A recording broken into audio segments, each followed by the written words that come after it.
Toxic positivity is an expression that has gained traction in recent years and is used to describe a range of views, attitudes, and culture based on the idea that we should be, or at least try to be, always upbeat, happy, content, and fighting without letting anything get us down.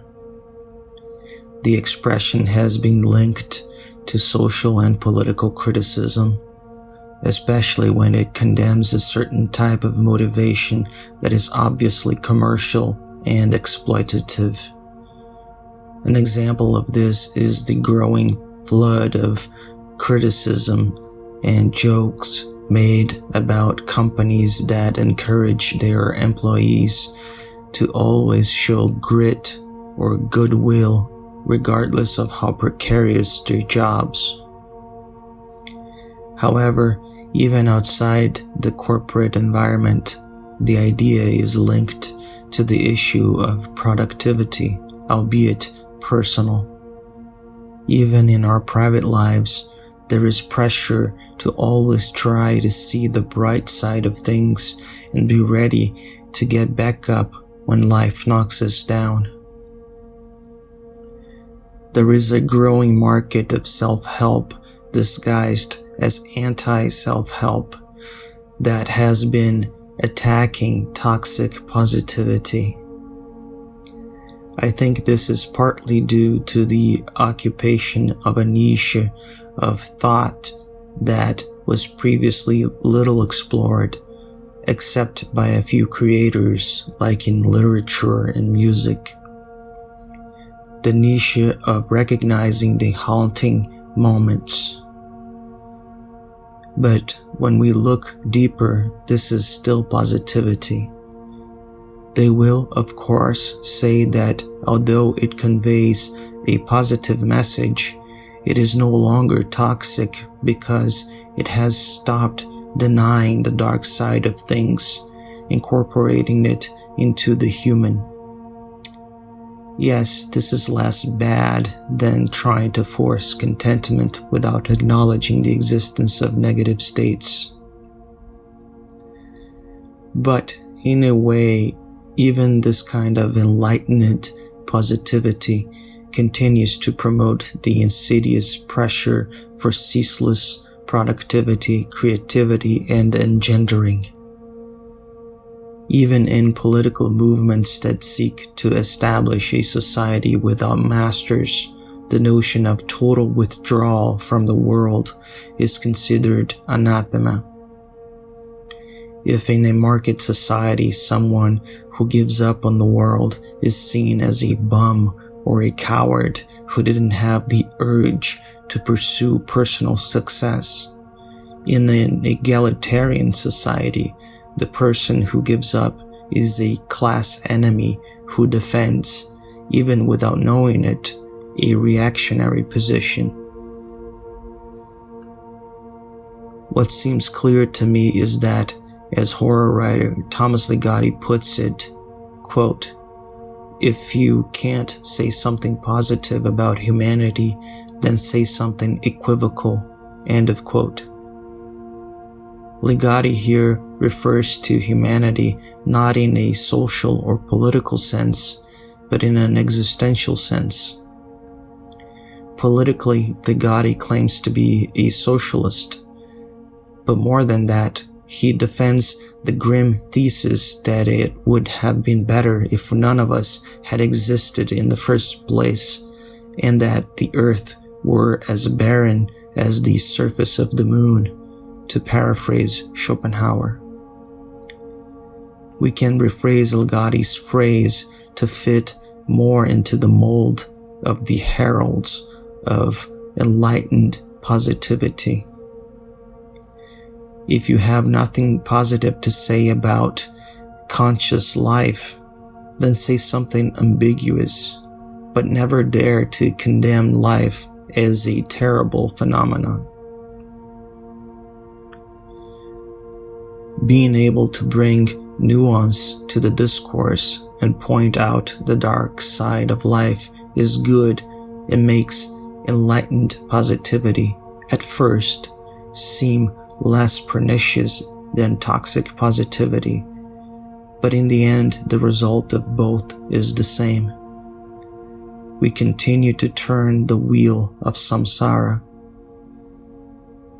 Starting from Ligotti and Schopenhauer's point, then, any positivity is toxic because any affirmation of life, even if it recognizes the suffering inherent in being, keeps us tied to the world. It doesn't matter if positivity is toxic or enlightened. It generates the affirmation of life and induces us to continue producing copies of ourselves that will suffer in the most creative ways possible. Ligotti, commenting on the academic and literary success of the philosopher Peter Wessel-Zapfe and the writer H.P. Lovecraft, in addition to the success of Schopenhauer in the 19th century, writes the following, quote, Zapfe, Schopenhauer, and Lovecraft fared well enough without surrendering themselves to life-affirming hysterics. This is a risky thing for anyone to do, but it is even more risky for writers because anti-vital convictions will demote their work to a lower archive than that of wordsmiths who capitulate to positive thinking, or at least follow the maxim of being equivocal when speaking of our species. Everyone wants to keep the door open on the possibility that our lives are not malignantly useless. Even highly educated readers do not want to be told that their lives are an evolutionary contingency and nothing else, and that meaning is not what people think it means. End of quote.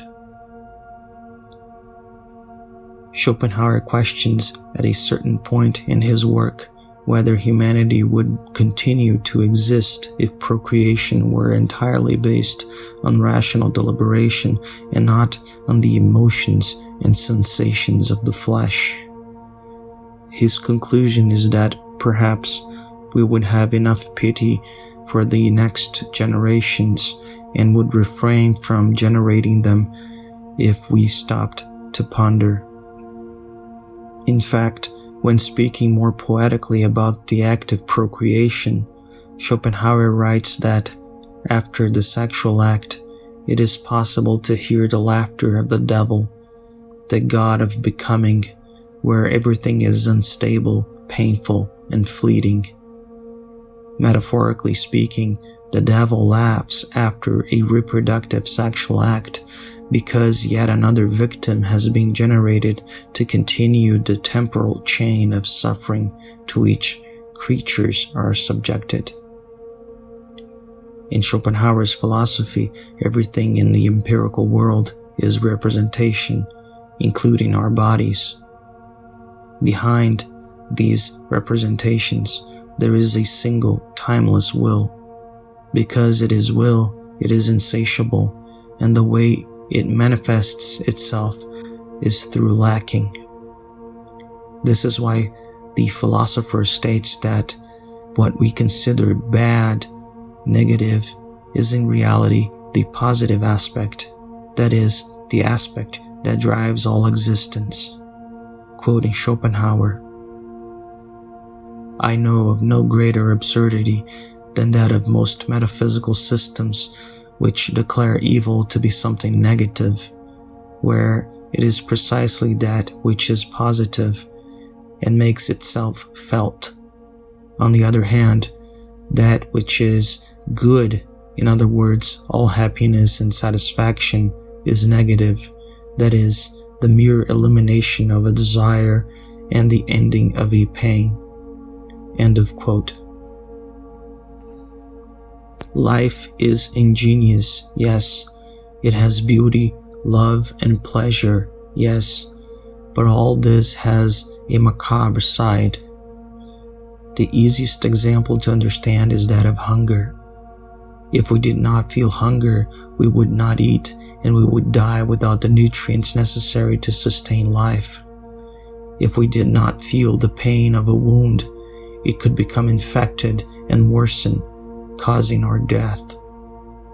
If this happens before we perpetuate the species, we fail to affirm the will to life in a broader sense. Sexual desire itself is a lack that drives the species. Ironically, no desire is ever fully satisfied. Hence Schopenhauer's pessimism and his ethical prescription, so detested by everyone. The denial of the will within ourselves, the only possible victory against the monster that is existence. Compassion or a feeling of goodwill towards others would come from the recognition of our pain in other creatures and would go hand in hand with the denial of the will within ourselves, since in this insatiable world, our individual will always tries to overcome the will of others. To deny it is, therefore, to love our neighbor while renouncing the self. About the macabre ingenuity of life, Machado de Assis, writer who was influenced by Schopenhauer's philosophy, puts the following words in the mouth of Brás Cubas, one of his most famous characters. Quote, "I infer that life is the most ingenious of phenomena, because hunger only becomes sharp with an aim to bring on the occasion for eating, and that life only invented calluses because they perfect earthly happiness." End of quote. Now, life is this misery in which we are never satisfied because the foundation of everything that exists, including the foundation of life itself, is insatiable. There will be no final point of fulfillment at which all things will be calm.